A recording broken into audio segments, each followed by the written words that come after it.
Anthony Opperman back with you. Let's go behind the pinstripes once again as we're joined now by Phillies starting pitcher Seth Rosin. And Seth, we're at the halfway point of the season. Just wanted to take a look back at the first half of the year and evaluate how it's gone for you. It's been pretty good, I think, so far. I've learned a lot from my coaches, my teammates. We're starting to play better right now, so it's becoming a lot more fun as we're starting to win games.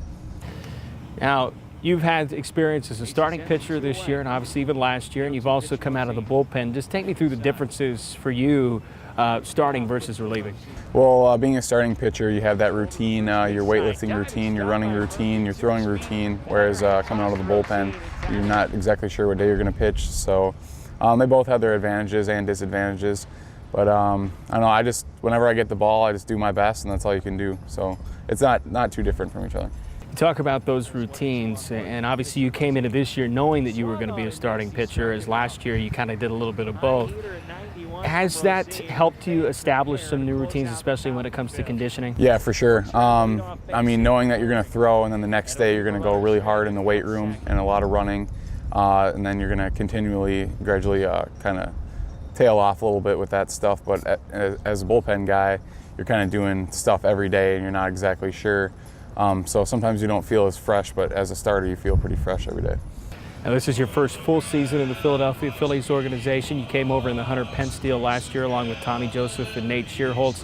Just take me back through that day in July when you found out that you were traded to the Phillies. Yeah, it was pretty crazy. I was in California at the time. I think it was 7:30 in the morning, and I got a call from the Giants saying that I was going to be going to Florida the next day. So it's a pretty crazy feeling. I had a lot of my stuff I had to leave in California, including my car, a lot of my clothes and stuff like that. So luckily I was with the host family then, so they kind of took care of a lot of the stuff. But it was just a surreal feeling, knowing I was going to have to meet new coaches, new friends, new everything. So, but it's been a good transition. Tell me about that. I mean, obviously you're joining a whole new organization. The guys with the Giants you were drafted with, you kind of grew up with for a couple of years.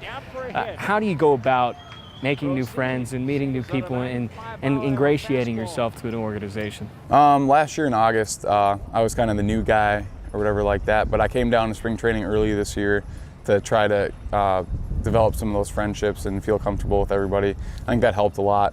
And everybody on the team here is really giving. They're really good guys, really nice. So it hasn't been too hard of a transition.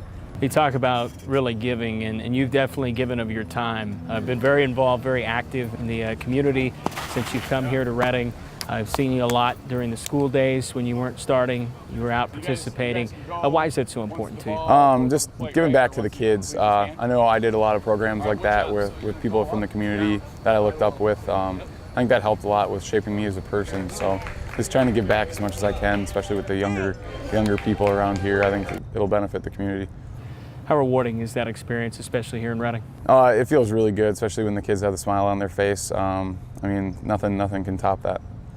Well, you're from Minnesota. You're a native Minnesotan. What was it like growing up playing in a cold weather state? Sometimes good, sometimes bad. The snow especially is tough to play in that.